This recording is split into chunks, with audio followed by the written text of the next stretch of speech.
So we got a new host this week. Yeah. Hello everyone, welcome to the Fast Lane podcast.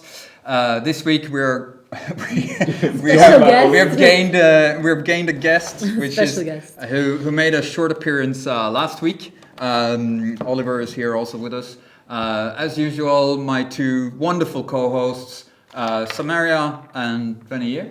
My name is Magnus. Samaria, let's start with you as usual. Yes. What's going on? Do you have anything to plug? Yes, well, I will.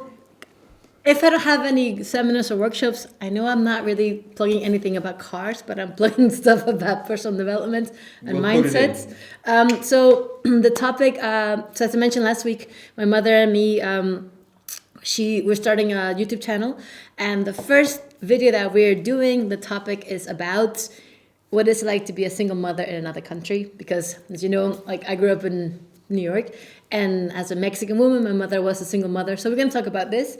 It's all about topics that are hard to talk because we're trying to break the taboos and make an open dialogue about things that we don't talk about. So this week it's about that topic, being a single mother in another country, that's being her, and what it's like to be a single daughter. And it's going to be in English and Spanish. So I will put the link in. You guys can. Yeah. When it's out, we'll put the link below. So, Renier, anything going on here? Anything to plug for the club, for the garage? Yeah, so basically we are halfway November. And I got a lot of requests for evening cruises again.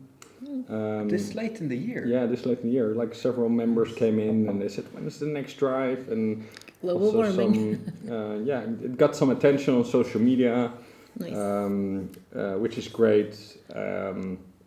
So I'm planning a few, maybe 2 more drives, maybe not for the classics, but I'm also trying to differentiate the concept a little bit. I'm planning to maybe visit I'm basically, instead of doing it on Wednesday nights, which is a great night to have a cruise night. Because you have an excuse to get away from the family or the house or and just connect with people. No, actually, I love them. I think they're great. Yeah. So and the people think as well, because last time I actually had to refuse a few people. Really? Because we're quite full. Because I don't want too much more than like my max 20 cars. So last time we went 20, and actually the last day. I had a few people say, can I still join? I was like, yes, sure, man. We had some food and everything. Wow, but now I'm working on 2 things. One of them a little bit like a cruise night with a subject. So we will go to a museum or like some points of interest. And I'm also trying to involve some creativity, some creatives, some guys who are really good with photographs and they really want to join as well. And since I don't hire him that often, I give him the opportunity to join the cruise night and then nice. Have a nice experience and also create some great content. We have some great photos of your cars from the previous version. Yeah, send them over. A couple of them. My car doesn't photograph that well because it's black. It's very difficult. No, but I do. The R8 does have some distinctive look. If you love cars, like the Gen 1 R8, what I really like is the front end with the LEDs. Yeah. I immediately think, also, the rear lights, if it's only those lights, it's really good also. Come on up. Yeah. And I'm also working, maybe I'm going to do that in spring, but basically I want to host like a car meet inside of Amsterdam. So not connected, maybe we will brand it a little bit as our club thing, but there's a street in Amsterdam South, it's really quiet, and on Sunday morning there's basically free like parking. Cars and coffee style, parked cars. Yeah, parked cars, and that people can just join. But I really wanted to, on invite only, so don't take too big, don't put it on agenda, but maybe start a group WhatsApp, because I'd also, like we have so many beautiful cars here in storage, but I also have some great people I've met the past few years that have really nice collections. Actually, Magnus and I, a few weeks back, we went to one of these guys who live downtown Amsterdam, and his garage is just insane. Yeah, really remarkable. Yeah, and not super fancy, but like super pure and just pure. Like in car enthusiasts, and been fortunate enough that he could have some really interesting cars. Yeah, but also he's a general great guy. And the funny thing is he doesn't have a business, but people still bring their cars to them. Yeah. He specialized in Lamborghini, but also has some great love for De Tomaso, turbocharged 911s, but a GT3. He also had a GT3 there. Yeah, I don't want to mention, but I can. No, I don't want to go too much into it. But No. yeah, very fortunate, really interesting cars, and someone who just pure love. And I spoke to him the other week, and I was talking about maybe we should like get to one place in Amsterdam and then just meet. I have also a great friend Tim who he's got Coffee Connect, so shout out to him. And he has a great he has a Coffee Cayenne basically, which is basically a sort of Dakar styled rally Porsche Cayenne, and he puts his big coffee machine in the back, and he just turns up to events and take Nice. and take everything. So that's basically my plan, and we're also filling up for the members. We're filling up the agenda for next year, which is going to be great. Absolutely, yeah. So I'm a member in Le Club, which is a fantastic place. Great people. So if you have an automotive interest and you're looking for something in Amsterdam, look it up. Just Google Le Club, Le Garage. Look it up. Become a member if you're so inclined. Lots of really fun events, lots of good things to do together. So yeah, definitely worth it. Moving into today, I think for me, not that much have happened in the week actually. So still continued to just look for winter tires for my Audi. It takes a while. Not so easy to find, but I'll keep looking. Otherwise, I think this week, we dedicated to Sammis questions, a lot of our topics. And I think, feel free to kick it off. What's your first question? So I think it's going to be a very general question. What makes a car great? So what would you say? What are the characteristics, the functions and mechanics? And after that, what would be your number one pick? Maybe I'm putting two questions into one. Okay, so you're asking. It's literally you're asking someone to choose their favorite child. Yes. Yeah. Yeah. First of all, what's your favorite car? What makes a car great? Okay. And then your favorite car doesn't have to be the greatest car, but no. Greatest for me or greatest for any. Like of course it will never be the same, or it could be, but probably not. Okay. I'll start then. I think my theory of why a great car is great is that the car has a story. Okay. So the story can be anything, right? It can be that it has racing pedigree. It could be that it was designed by this incredible designer and that it looks spectacular. It could be that it's mechanically this amazing machine and people love it and they nickname it and they do that sort of thing. Or it could be that it was owned by a specific person who made that car special in some way. So it has a story, right? So for instance, for me, we talked about it the first episode that we did. We talked about the Mercedes 600, the Mercedes Grosser, and I love that car because it connects me to that specifically that episode of Top Gear where they talked about it, and specifically JK, for instance. So for me, the car is special because Coco Chanel had one, JK had one, and so. Yeah, world leaders, dictators. Yeah, and what does it say about Magnus? No, I love the car as well. But Magnus. Yeah, I want to be like Idi Amin. But basically, I can sum it this way. I would like to get back on your question. For me, it's just one answer. This is character. If a car is character, and character can be in that. It can be functionality. It can be design. It can be pedigree, it can be everything, but that's basically where I look at that cars. Does it have character? And it doesn't really I can still like a car and don't want to own it, but I can still appreciate the story behind it. And But then what I'm hearing for both of your answers, if I may say, it's quite general. You're like, it's subjective. But I need specifics. A story. What does a story have to do? Does it have to have an emotional connection? Does it have to be I want what? Okay, so go more in depth. I can answer. So one, probably what a lot of car people consider the greatest car of all time is the Okay. Ferrari 250 GTO. Okay, I'm looking up. Yeah.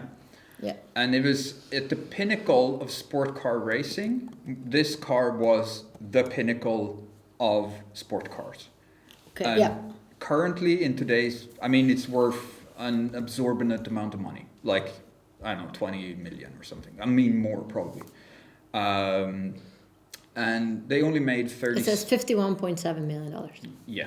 They made 30. They made 37. Depends on what model and what series. 62. But, yeah, but Yeah. also but it also depends on the racing history of the car itself. of course. Because there are Around Yeah, that price. Yeah. But so some of them were built, of course, because it was literally like the motto back then was win on Sunday, sell the car on Monday, right?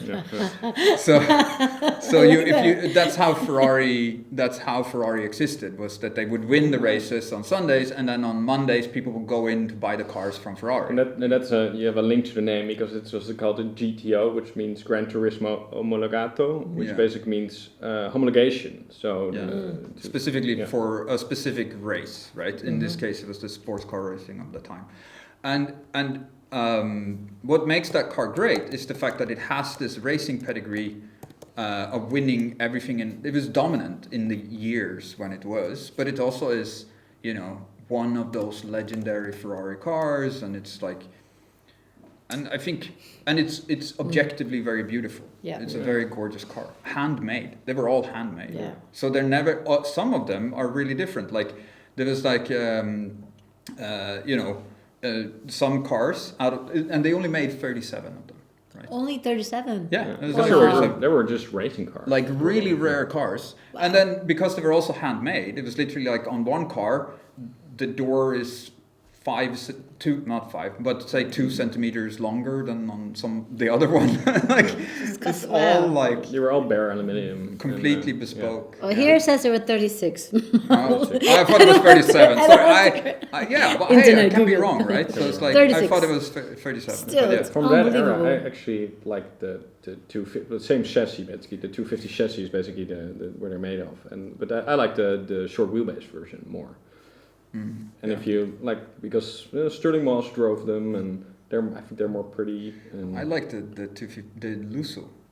yeah, but Luso's not a racing car. No, but I love it because it's that gentleman driver. Like, Yeah, I get it. I like more. And if we go further on that, I like the 275 GTP.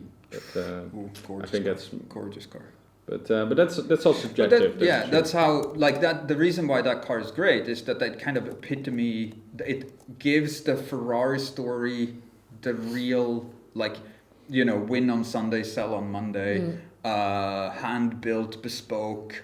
Like this kind of, that's what makes that car great, and it has the racing pedigree to back it up. Like it would win everything. And that's basically it was Enzo's philosophy, or basically not his philosophy. He sold road cars to finance the racing. Yes, It's really bad way to they're do it. Scuderia Ferrari. Yeah, They are the racing team. Yeah. They are the stable Ferrari first, and then a car manufacturer second. Okay. So great car. Any other? Sorry, To make samples? just to finish this. So for you, it's really also the motive, right? What's the purpose of a car and the whole history, and Yeah. also how many are them?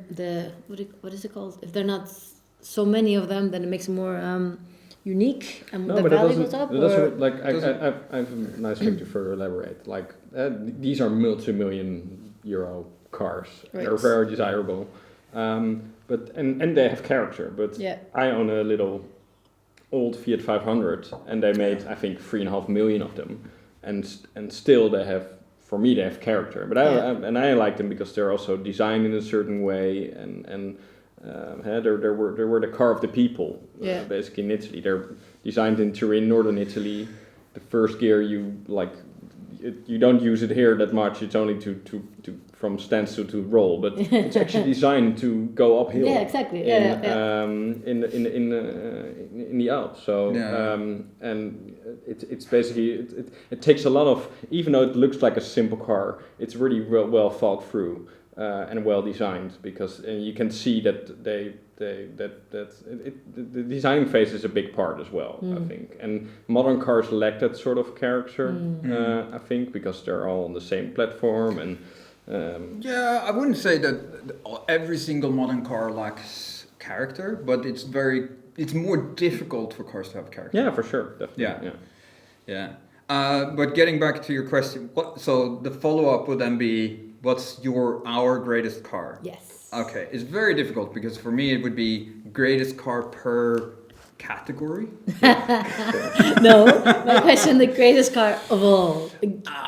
Yes. Greatest car of all. But I think you should, maybe I should help you with the question. For example, you have your perfect daily, you have your R8 sports car, and you have just one slot available in your garage, or with me in this garage, but that's another story. Yeah, just one car, and for you to unwind, get your, even if you want go alone for a drive or go to a car, I think that's how you should sum it up. Something shouldn't be. Yeah, should it be obtainable? Yeah. But money is not a. So money because is not a. I would say money is not an money is not because a, in that case it's like anything that is manual gearbox V12, and you could use it. And it's very usable, and it is the McLaren F1 is of course the kind of ultimate epitome of that, right? With the Gordon Murray designed McLaren F1. But I don't want to answer that, because it's such an unobtainium car that is like it's very 30-40 million to buy at least. And so yeah, but I mean, I do love the R8 actually. Having the V8, the manual, the naturally aspirated V8 and stuff like this is really amazing. So I would say the first gen Audi R8 it's 9/10 there. All right, perfect. So yeah, Nice. And for you? Oh, it's so difficult. But, yeah, I know exactly It's what so you mean. difficult. It's really difficult. I kind of copped out by saying my own car, but yeah. I'm not sure if it is obtainable, but in the future, I really want some, like I talked about last week. I did a small rally for a good cause, and just in general, an old 60s, 70s, maybe 50s rally car, which you can enjoy not for just a cruise, but also for some sporting activities. Yeah. And do a little road trip.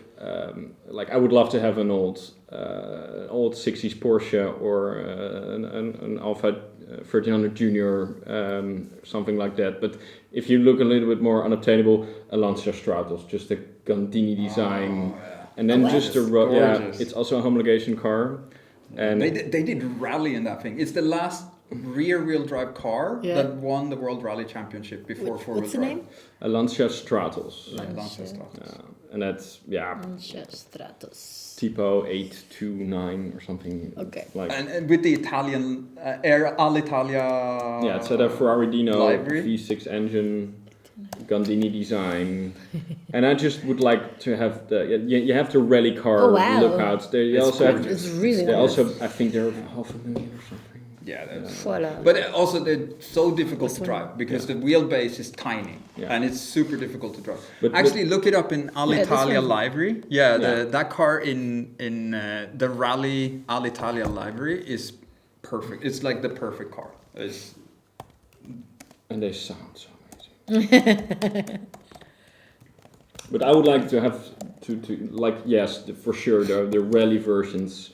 With the big hella lights on them and the gold wheels, that's amazing. Yeah. But if I would choose, I would have. They made 500 homologation models, and I will plug it in. But there was a photo shoot by some, I think, German photographer who photographed a blue one, a road version one, without the spoiler. The light blue or no dark blue? Oh, the dark blue. I'm not sure if it had gold wheels, but oh man, that just turns my head around. Yeah, basically that's the road version. It's looked like a looks like a spaceship. That's so cool. Yeah, it's so nice. It's very beautiful. They're very cool. Wow. And then that's a good choice. Very good choice. Yeah, but it's totally impractical.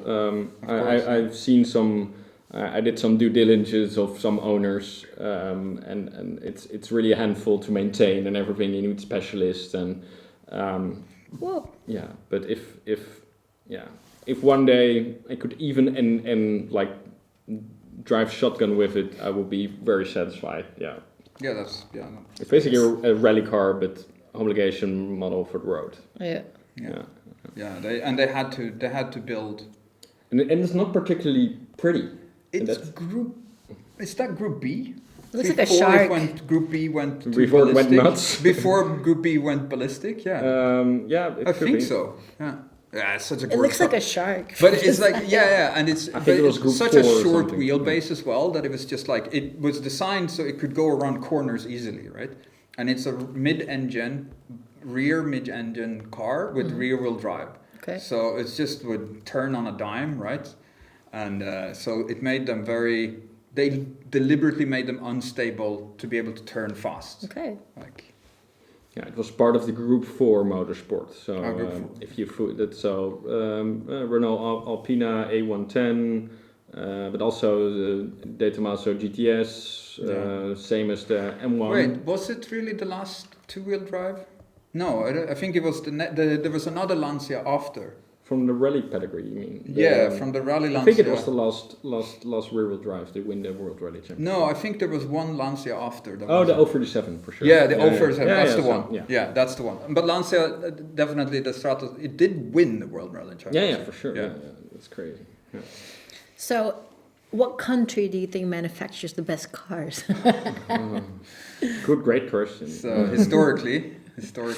But that's the thing. Like if you think of the Italians, it's always flamboyant and quick, and German is like well engineered and well thought through, and British have some beautiful cars they made, but also some lesser ones. You can't disregard the Americans, but for sure. It's like a V8 motor. V8 motor, yeah. And they pronounce every car differently. I would say Toyota. No, but tough question. I would say but also the French. The French made some great cars. Yes, I love the French quirky cars. Quirky cars. So if you have to pick one, what would it be? Sweden. Volvo, Saabs, and of course Koenigsegg. But no, I don't know. For me, I love the older Italian cars. Yeah, both. Yeah, So, German or Italian. Well, the older Porsches are so gorgeous. Yeah. Older Mercedes so gorgeous. No, I will still go Italian. For me, Italian. Yeah. So difficult. Like same with the car. Like, and now I put on Lancia Stratos next week. It could be something else, or it should be something else. Just but, for today. In general, Italian cars they're most desirable. Basically. Oh, yeah. So sweet. But from your perspective, but you look totally different to these brands as we do. Yeah, you don't have that. Like we have that of the also, knowledge. Yeah, and we've been colored by influence from other people and watching car shows. Yeah. All that stuff. I think I mean, when it comes, I don't know much about cars, but what I've seen, Italians, they have the je ne sais quoi, the oomph that, it makes it, just from a visual perspective, it's like shoes, right? They design great shoes and great bags. So of course they're stylish, right? They're very stylish. They're very that good. makes it, yeah. But what do you prefer, the newer designs, or do you prefer I like the older older designs? cars much more. The older ones? Yeah. Yeah? Yeah, I don't know. It's maybe because it's... Yeah, but I don't think it's a fair question because I don't know enough about cars. But just... Yeah, but that's the thing. Like, it's whatever speaks to you. Well, like, I think it's... how they look. Just... If you're talking about like craftsmanship, right? And what I'm hearing your stories or whatever, I will always appreciate much more something that's handmade than just like manufactured in a big factory. Yeah. I think that there's something more human about it that makes it, also the beauty within the imperfection. And that's what you mentioned about like the one wheel, one door being like a little bit longer than the other. That makes it nice. And just the fact that, I don't know, also colors are very important in the design. And I don't have the right words right now to describe everything about cars because I don't know enough. But just, it's like something that catches your eye. You're like, oof, this is nice. It's, yeah. What is I'll ask this to you also then. Sorry, I'm stealing your question, Ronnie. But what is the currently for sale most beautiful car? Currently for sale. Yeah. Currently, you can buy new. Oh, new. Yeah. A new car. brand new. The most beautiful or most desirable or No, what you find most like aesthetically beautiful car. It's a difficult one, yeah. Yeah, Because like, there's if I from the top, like if I had to answer immediately, it would be a GT3 Touring, but that's for me the most desirable car that's up to market today, and I think Porsche is the only manufacturer that mass produces cars that are like they still keep, especially in the GT cars they look good. They look good. They feel the good. new Mercedes SL look really good, I think. I don't super like it. I like actually the new C class in general. I think they nailed it. I think that looks good. The design looks really good. I wouldn't own one, but I think it looks good. I'm just not interested. Not even in the free. I'm a BMW guy. I'm not even interested in the 3 Series. No, you don't like the beaver tooth? No, in general, I'm not like. Yeah, I'm not like. I love of course, I'm doing like if we talk more desirable cars, there's quite interesting. We talked about the Halo cars the first episode, but also Lamborghini. I watched a clip this week of the new Huracan replacement, the Tamario. Yeah, I think that for me personally, the 2 cars which are sister cars or cousin cars, I think it's the Ferrari 296. Yeah. And the Maserati MC20. Yeah, but it's not. They're not sister cars. No, I think they're like cousins. Maybe they're co-developed a little bit, but the Maserati is just a naturally aspirated. No, it's a turbocharged V6. Yeah, it's the same engine. No, but the 296 has the hybrid. Yeah, it has the hybrid system, exactly. But it's behind it. I think it's the same engine, and they are kind of cousin cars. But those are like just aesthetically. Like aesthetically looking at them, I think the 296 looks gorgeous. I still think it's a shame that Ferrari has to do hybrids, but that's a different issue. Yeah. Yeah. Well, all the brands have to. Right? You see it the same with the new Lambo, but that's an NA V8 with hybrid technology.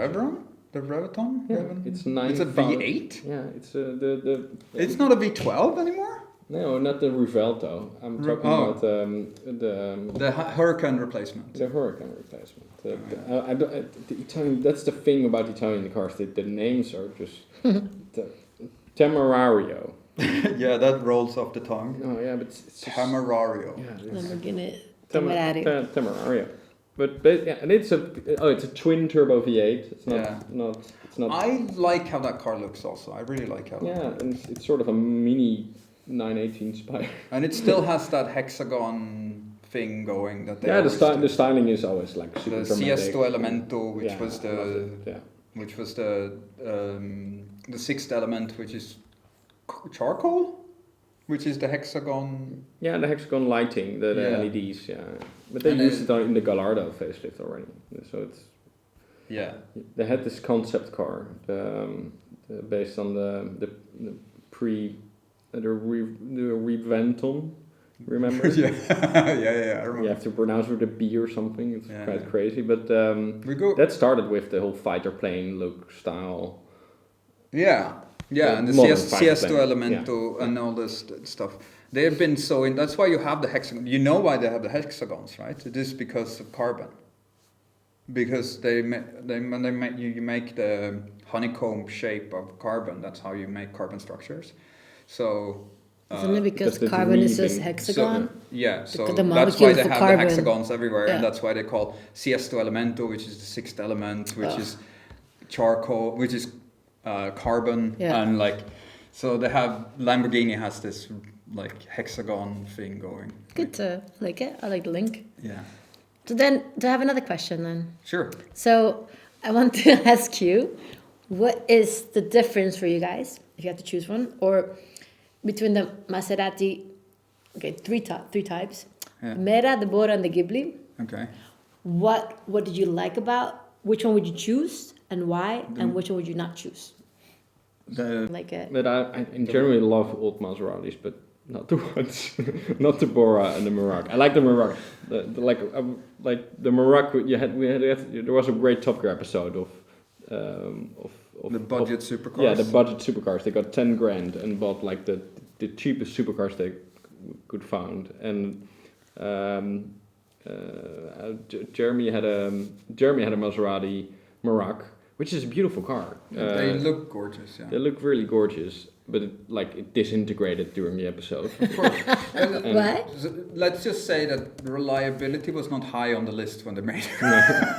Maybe when they were new a little. And electrical systems, because it was also, they would eat, after a while, they would just disintegrate the electrical systems, like the wires and everything, because the plastic and the rubber and all the stuff was not, of course, not modern quality.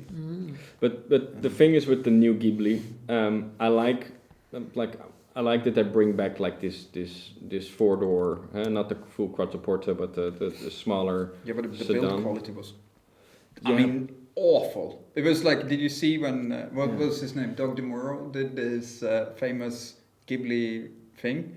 He literally was like, the panel gap was so bad that he's like, I can fit a tube of toothpaste in there. Yeah, but Like I have a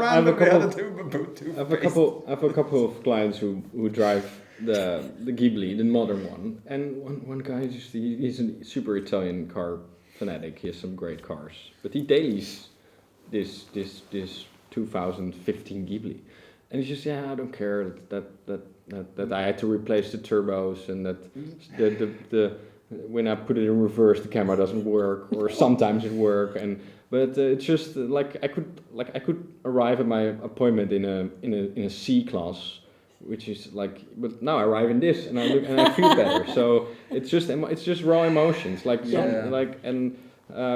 the Maserati I really like in the modern phase is the Gen 5 Quattroporte. So and I think that's maybe the last car they made had a proper soul. Yes, I think that V8 that they had, it's the noise of that car. Noise, looks, feel. You said, I think you have said previously, that the Quattroporte is the best looking 4-door car ever made. I think so. This one. I think you were on the. It's definitely up there. That's the new one. Quattroporte. Yeah, but that's a new one. I would like the generation before that. Generation. So if you type in Gen 5. Gen 5. Or Series 5, I don't know. Gen 5, I think. Yeah. And then particularly the GT. That's also that was the car that they used in Entourage. And for me, that's why I love that car. Yeah, Intouchable. Yeah. That's not a great color, but It was just grey, but yeah, okay. Green or something. Yeah. But, that's why I chose it. I like the color. what? I don't get it, but it's fine. I chose that car because of the color. I'm like, this is a nice color. It's like And sage. then you go, the color is terrible. No, but the color makes a car. Great. Yeah. In general, and there's a saying like if the design of a car is good, if a car looks good in white, then the design This is the good. color. Yeah. Yeah. I Still, I think it's a pretty car. It's still a beautiful car, Easy but the to color find. is awful. It's not awful. For that car. Yeah. It's color. But wait a minute. So you guys are telling me that the new Maseratis are not what we should expect? Thank you. This one.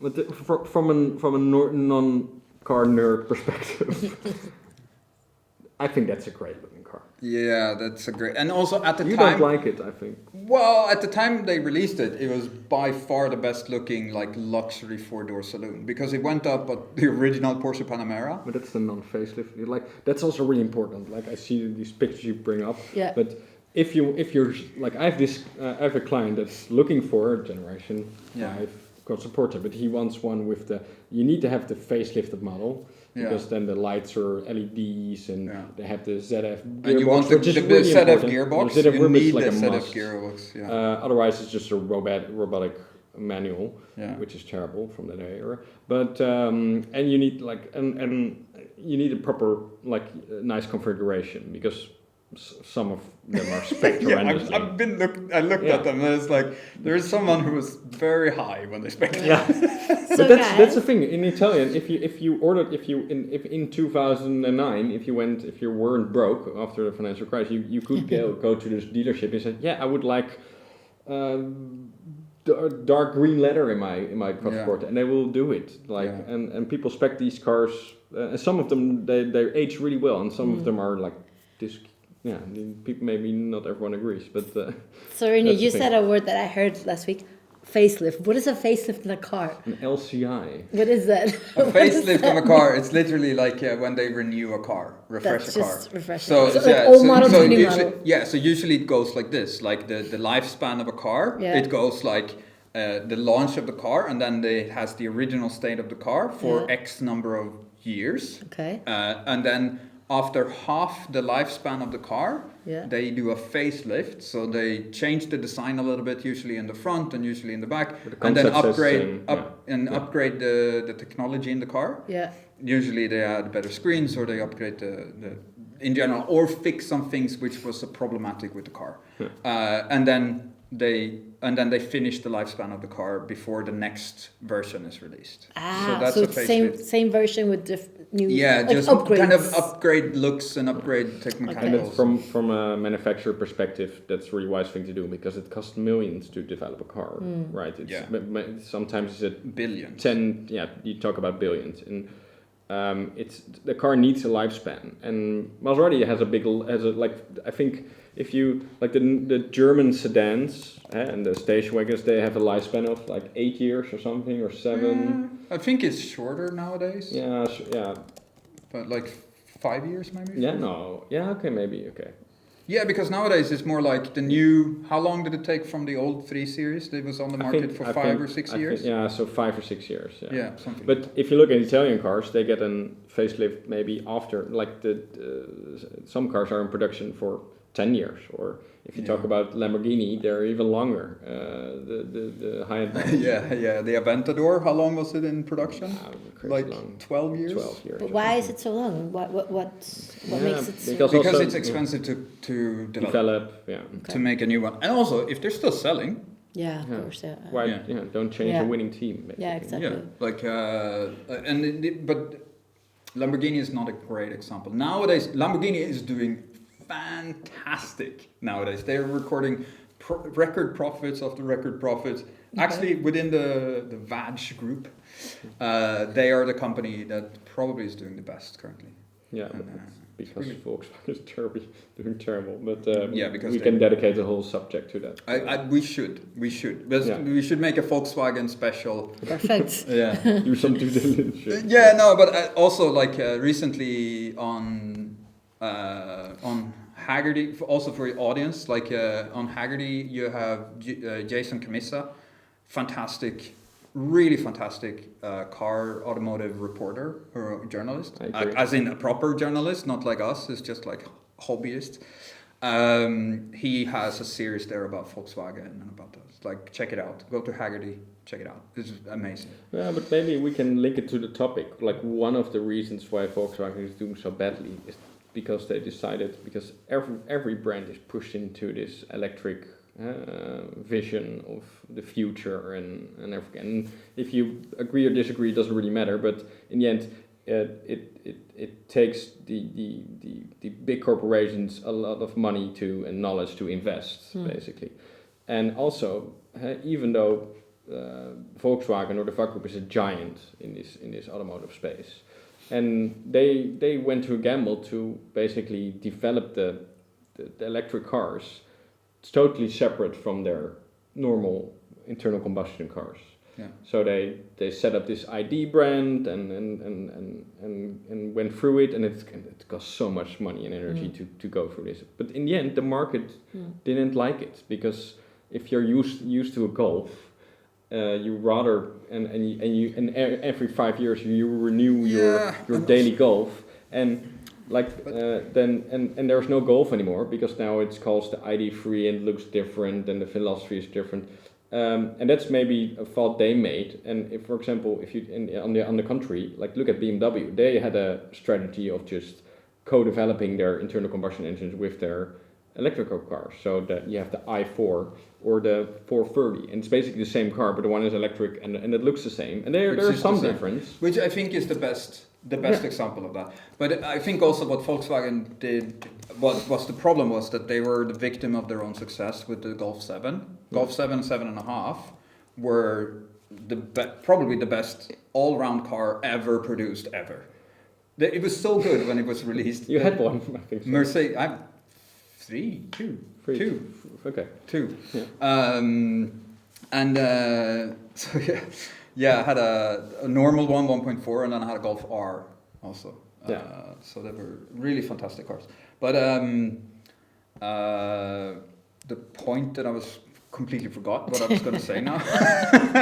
But basically, they were so good when they were released that Mercedes had to delay the release of the C-Class at the time because the Volkswagen Golf was so good.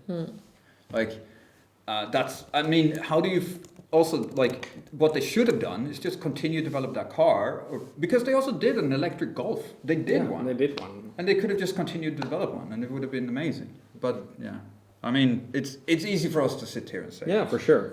And I feel really bad about this. Why they're doing so terrible, because it's a great company with a rich history of automotive, and I'll talk about the whole VAG group, basically. And it's terrible to see that they're going through this phase. VAG group is the Volkswagen Auto Group, so it includes. Remember, you sent me a picture with all these different brands that was included, and the Volkswagen Group has lots of brands. And I must admit, I was a bit disappointed when I found this out, because in my mind it's like all the different cars belong. They're the they own used thing. to be that way. Yeah, but now it's like kind of like two monopolies. So I'm like, I don't know. It's not. No, but it's just it's still two groups. There's so many players. There's so many players. And I made the comparison with the MMA fighting. You have like the Ballester and the other I don't know. Yeah. Yeah. So the two big players, the VAG group, the Stellantis group, but then you also have Toyota, which is still I think it's still the biggest car manufacturer in the world. Is it? Yeah, so basically for a while at market cap, then actually weirdly enough Tesla was above, but they were just never produced that many cars, so of course the market cap is now gone a lot lower, which is market correction. But then you have also like, I think General Motors, of course you have Ford is still on their own. They used to own a bunch of brands. So Ford used to own Volvo. They used to own Jaguar, all that stuff.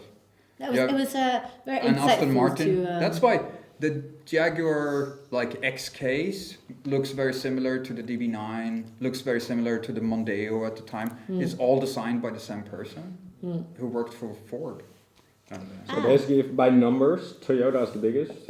Volkswagen Group. Second, Hyundai, third, Hyundai, Kia, Stellantis, which is basically that's really funny. They own so many brands, but they're based in the Netherlands. Really? Yeah. I did not know that. Should be some tax thing, I guess. They have their holding companies here. I mean, IKEA has their holding company here. Really? So then you have General Motors. Then you have the first Chinese, the SIAC, which is I think that's BYD. Oh no, that's BYD. No, the Seeker, no? Yeah, Zeekr. Oh yeah, they have Volvo and. Geely is. Geely is the owner of Volvo, Polestar. But isn't that SIAC? Is that part of SIAC? Maybe it is. Okay, no, but that's further ahead. But then Ford, Honda, Nissan, Suzuki, BYD, then BMW on 12th place. Nissan, Suzuki, but Nissan don't they have a relationship with Renault? Not anymore. They used to though. Yeah. Okay. Yeah. Geely holding. Wait, so Toyota, but Toyota is still these the are biggest, figures from 2023 to make sure. Okay. But what I love about 2023, best-selling car in Europe. Good news, everyone! Dacia. The Dacia Sandero. But I love that philosophy. It's such a great. So, for your perspective, basically Dacia is a brand owned by Renault, the Renault Group. Yeah.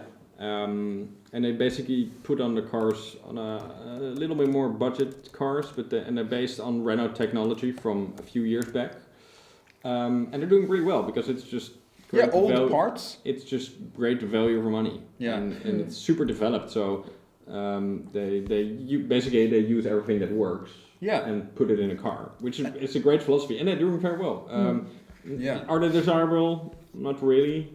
But no, but they're not aspirational cars. But they're aspirational and they are attainable for people who can't afford to. But I just see the or Renault. don't care. Yeah, or don't people give who a have shit, more sense than money. Yeah, La vie avec passion. So it's you're like they're not desirable, but they're very passionate. the life of. But it's Renault, right? And it's like But and it's a Romanian brand. It's not yeah, French. Is actually, it? Yeah. Dacia is from Romania, I and had no the idea. word Dacia, if it is at least derived from the Russian word Dacia, it also means like summer home or summer house. Okay. So- Back in the day, Romania used to call Dacia, right? Yeah, Face, yeah. but it's called Dacia. It's Yeah, but the yeah. the country used to call it Dacia. Oh, is it? And then the Romans came and they murdered everybody. And now Yeah. it's still Romania. Sorry, little Yeah. history. lesson. All right. Yeah. So Okay. that's why they have because their language is also Latin. Yeah. the Roman. Yeah, Yeah. So, but yeah, that's a whole other story. Yeah. Great country. Never been. I need to go. I never I been hear as well. good things. We should go and do a road trip. It's a big country. Yeah, it's a big country. Yeah. Do a road trip. That would be really fun. Okay, so otherwise, going back to the topic of Maserati. So on that note, I still don't know which one is my favorite. I would say like this. So these cars, so the cars that you make us choose from Yes. are all terrible cars. Okay. Even though But they why? look Why? nice. Why are they terrible? Okay. Besides Because everything you said. mechanically they're not Yeah. very good. They're not very reliable. They're not very fast. They look pretty. So that's Yeah. what would From what that would, era, there are more desirable cars that we would think. Yes, that we would go But for. why would Yeah. anybody get these then? Just because it looks pretty? Yes, Yeah, and that's yeah. That's- because it's that's also just very personal. subjective. Yeah, Like if you have a really deep love for a specific car, like for me, my first car was a Nissan Micra from 1983. I have a very deep love for a very cubic-looking Nissan Micra, right?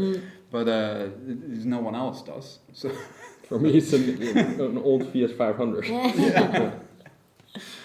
So yeah, no, I think why you would get them is also, I think there is some sort of collectible value in them if you maintain them, but like the level of effort you have to put in, and some of them are worth. I think if you look on Autoscout, the Ghibli, the old one, The old gun is quite pretty.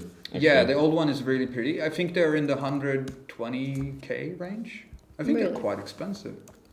I'm not sure. I mean, they went up. This is a beautiful car. Yeah, that's gorgeous. We have the one in the other storage depot Yeah. in more south. Those are There's very, a blue very one, pretty. and this is a gorgeous car and quite expensive as well. Very, very pretty. But that's the one in from those three. This is the one I would go. Okay. So the Ghibli. Definitely. Yeah. Yeah, Cool. Are you happy with our weird answer? and they're around 200,000 euros. Okay, yeah. So a bit more expensive. Yeah, for I think a well-maintained one. Yeah, this car basically. Yeah. I think it's a very beautiful car. It is a very, Yeah. Daytona looks and short rear end, long bonnet. Yeah. Beautiful. No, basically, yeah, that's the one I would go for. But that's why I feel a little. Then they also had the Ghibli in the 80s with the bi-turbo and yeah. and But, everything. but those are charming also on their own, but they were much more square, much more. Yeah. But I More think 80s it's a design. new one that's 1980s coming, no? Wedge. No, that's basically that's what we talked about. That's basically the Ghibli's already a few years on the market, and now they have upgraded it. So like basically a facelift. Yeah. Yeah. Yeah. That's that's the whole point. Yeah, because it's about But now facelifting. That's They what it's stopped about. making them now. I think this year, the modern Ghibli, they stopped making. So But they said 20 I said no, Maserati doesn't 2024 make is any coming cars out. anymore. So they stopped making, this year they stopped making the Ghibli, they stopped making the Quattroporte, they stopped making the Levante. But it says here that it's coming out 2024. No, they're still making Maserati, the. Ghibli. Oh, sorry, but the 2025, they stopped making them. So for 2025, they stopped making the Ghibli, Quattroporte, Levante, and whatever. They like making, what are they making? They're making the MC20? granola, as I call it now, the Grecale, which is Oh, the basically Grecale, that's the mini SUV. I looked up that one, by the way. I looked expensive. up, so expensive. So expensive. Why is it so Yeah, expensive? because it's a Fiat with a fancy badge. That's what. Yeah, because it's Stellantis, so it's Yeah. all inside. It's all the No, buttons. yeah, but- It's the same buttons as a Dodge But Dart. people pay like, some people pay 200 grand for a Macan turbo, whatever, I'm like, what? and the that's the people they're aiming for. Why is it? And, Yeah, and all I think would say is go for the Porsche. I would also say, like, if you're in the market of a 90,000 euro SUV, just don't pick the Maserati. Man, if I look at you won't guess how many cars they're advertising on their current website. So you have the Grecale, the Ghibli. What's the Grecale? That was the the Grecale. Yeah, the Grecale, Ghibli, Yeah. Levante, Yeah. Quattroporte, Yeah. Gran Turismo, Yeah. Gran Cabrio, Yeah. MC20, Yeah. MC20 Silo, Yeah. and the GT2 Stradale, which is basically the new. Okay. The, So basically, every car in the middle there, they will stop making next year. Yeah. Yeah. So the Ghibli, the Quattroporte, the Levante. What was the more?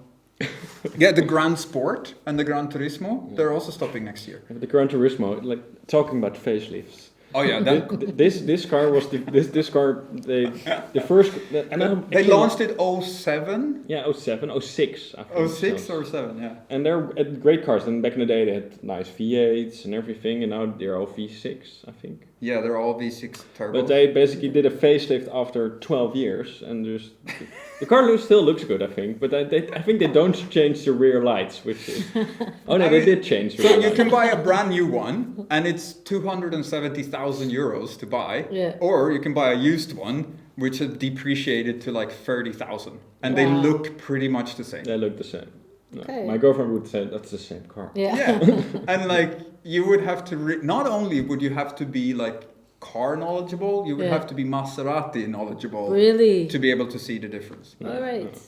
No, but I do think it's a pretty design, and that they keep going through it. I think they should have launched the facelift a little bit sooner. But Hey, but just read this like hybrid, a Ghibli hybrid Maserati. This is a new one. yeah, Yeah, they that's a have new to. one, yeah. They have to. They have to. Yeah, they have to. Their average CO2 emissions. CO2 emissions needs to be low. Yeah, Oh, so you said it's stuff for 2025, not for this year. yeah.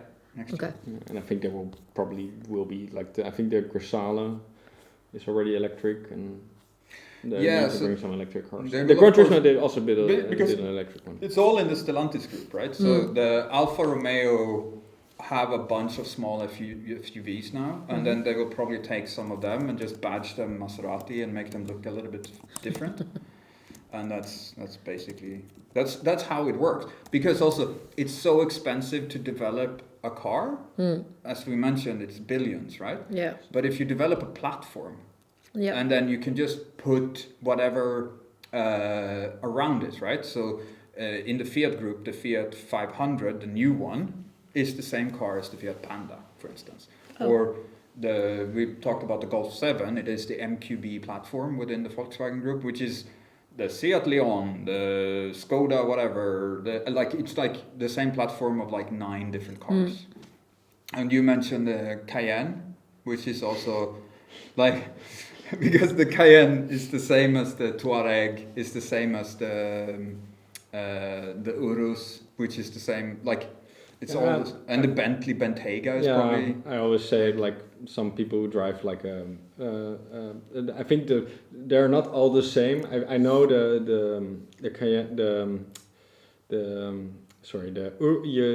Lamborghini Urus is co-developed with the R8, the RSQ8. Yeah. Oh yeah, the Audi stuff as well. So yeah. when you drive an RSQ8, you say, you buy a cheap Lamborghini, or if you drive a Lamborghini, you're driving an expensive Audi. But that's a joke that some yeah, people but make. I mean, it's the same platform underneath. It's literally okay, not all the components, but the platform, like the chassis and the mounting, the fixed mounting points and stuff like that. It's all the same, because then they don't need to do the same level of crash testing. Oh. Because if it's already been crash tested, then they can just make it look differently. Okay. And Also it back in the saves day, they did cost. it with Volkswagen, especially well. They had the Bentley Continental was co-developed with the Volkswagen Phaeton, Yeah. which was basically The Bentley Continental GT. the The Volkswagen Phaeton. Yeah, the exactly. Volkswagen Phaeton. Oh my God, yes. And that was the car that depreciated like hell. Yeah. But basically, it was. I think it was some Ferdinand Piech decision that. Yes. That It had the that- W16, right? Yeah, that the W and the V10 Yeah. diesel Such and a everything. weird- And I actually had a client who talked about his V10 diesel Phaeton back in the day, and he said it depreciated like hell. And he's like, I was annoyed because I was just keep driving it. It's like, yeah, fine.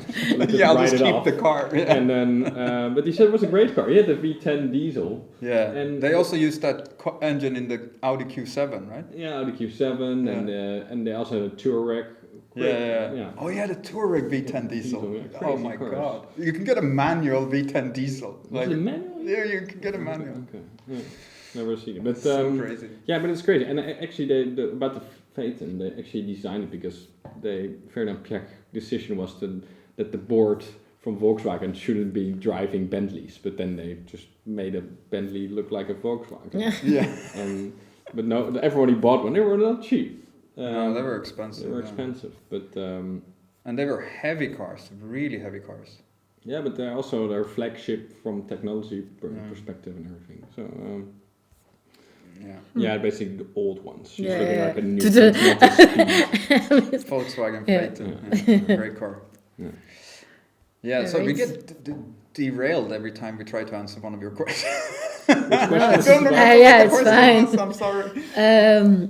What was the question? Yeah, I was still about the Maserati, but No, I think we made our point. and facelifting, and I know it's great. I think it's yeah. the Ghibli. We say that Yeah. Ghibli is Yeah, the the answer. old one. Ghibli. The old The one, old yeah, Ghibli. yeah. This is the shit. Perfect. Yeah, It was great. Yeah. I learned about facelifting and the first, the Fermaris, so it's good. I would say this wraps up the episode quite well. Sammy, amazing questions. Thank you. Please keep them coming. We really want this to be kind of a recurring segment of the show, which is that sort of thing. And you, the viewer, the listener, please, if you have feedback about the show, please comment below. Also, like and subscribe. It's really important. We really, really need your help.